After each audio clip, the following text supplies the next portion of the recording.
Hey everyone, it's Inspire Me here to inspire you. I'm so tacky. I am going to use this video to kind of breeze through my cancer story and journey.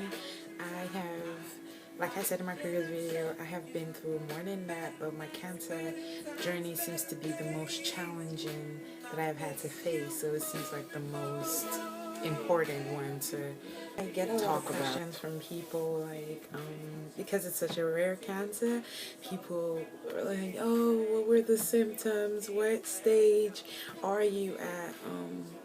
Well, I'm gonna go over all of that in this video. My type of cancer is the kidney cancer, also called renal cell carcinoma. I have a rarer type called HLRCC, which is a hereditary type. The funny thing about that is that I think most of the members in my family have been carriers, and it happened to show up in me, so that's really fucked up, I guess. Kind of weird that I laugh when I talk about my cancer, but that is sort of a coping mechanism for me. I do that to, I guess, stop the emotions from falling through. It's just my thing. So when I laugh a lot while telling a sad story, it's mostly because I don't apologize for the really bad light, and I will get that fixed by the next video. Yeah, as I was saying, kidney cancer.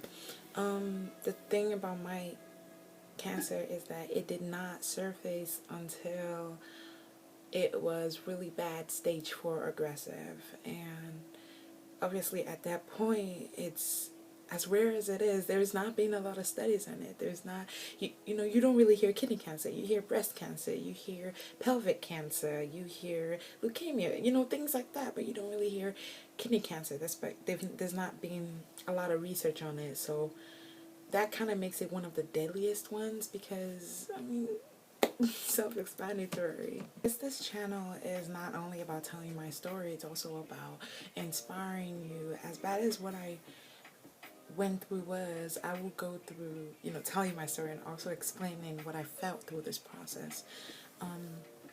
The only symptom I got was blood in my urine. It got to a point where I was just peeing blood, and that was the point where, my dad was like, oh, we have to go to the emergency room.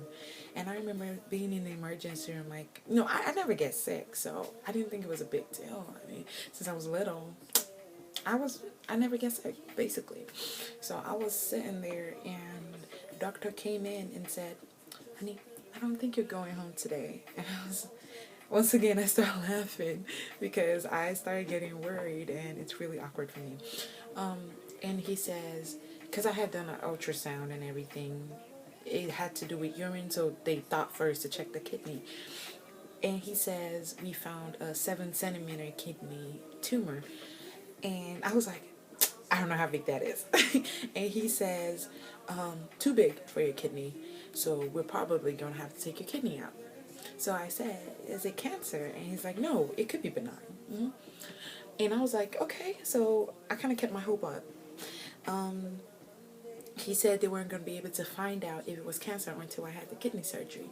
In my mind, I'm freaking out because like I said, never been sick, never had to be in a hospital, and here we are talking about surgery. And I was like, okay, I'm done. It's time to go to school, because I think it was 2 weeks to the time where I was supposed to return for my second year of college.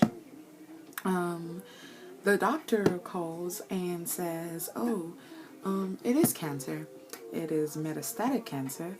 It is stage 4 aggressive cancer. It is a rare cancer, and it could be bad. And it's spread to a very challenging place next to your abdominal aorta. For non-medical people, that's really bad. So at this point, I started getting a little depressed. That wasn't the only thing that had gone wrong in the past few months.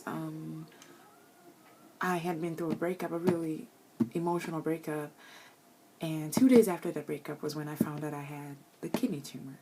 And now, less than a week later, I'm finding out that the stage 4 aggressive kidney cancer had spread to a very, very dangerous place. So I had to have an abdominal surgery done. But the tricky thing is that not just any doctor could do it because it was so dangerous. I live in Chicago, and I ended up having to be shipped all the way to Maryland to the National Cancer Institute. And they ended up taking out the tumor. Once again, I'm like, okay, that was hard. I was strong, and I'm done. But after scans were done, they found that the tumor had also spread to my upper chest, closer to my heart, on the left side of my chest. A week later, I ended up having to do another major surgery in the space of 2 weeks. And that is 3 major surgeries in the space of 2 months. I don't know, I am 19 years of age. At the time where I found I had cancer, I was 18. This disease is meant for people of older age, 40s, 50s, 60s. My doctor at NIH says the last time he had an 18-year-old with HLRCC was actually in about 1864. So I'm over here sitting, and the only thing I can ask my God up there is, why? I mean, what could I have possibly done to be punished with this? I mean, personally, I'm a very warm person. I'm a very easygoing, nice person. So I didn't feel like I deserved the disease at all. I still don't. I was happy that the 3 surgeries were done. I'm back to school.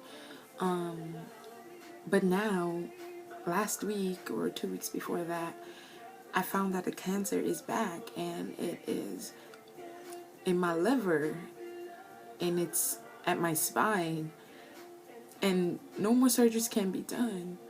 And kidney cancer does not respond to traditional chemo radiotherapy. It does not. So now I have to undergo trial drugs that I am starting on Tuesday, this upcoming Tuesday. It's been a roller coaster. I have been through a suicide stage, which I will talk about in other videos, depression stage, which I will talk about in other videos, just completely shutting the whole world out. I know what sad is, and not so much sad as opposed to numb, just being numb. And the funny thing is, through all this times, I'm still going out and smiling, and I'm still posting up pictures and videos because I'm more worried about other people thinking I'm not okay than actually admitting that I'm not okay. I'm up of the video, and I want to leave off with this. I saw this online, and it hit me so hard. I thought maybe other people could use this. An arrow can only be shot by pulling it backwards. When life is dragging you back with difficulties, it means it's going to launch you into something great. So just focus and keep aiming. At this point, I can honestly say I'm not even fighting for me anymore. If it were left to me, I wouldn't fight. I'm fighting for that boy over there, my brother, and I'm also fighting for my friends, and I'm fighting for my parents. I'm fighting for everyone that loves me. Not myself anymore. So no matter what you were going through, remember those people that love you. Remember that they need you in this world. You are needed. Do not think about suicide. Do not go into depression. Just wake up every day. Have those moments if you need them. But remember why you're fighting. It might be for your kids. It might be for your friends. It might be for your siblings. It might be for your parents. It might, for whoever you love, might be for your neighbor. I believe everyone has someone to fight for. And it's not necessarily themselves. It's video, beautiful people.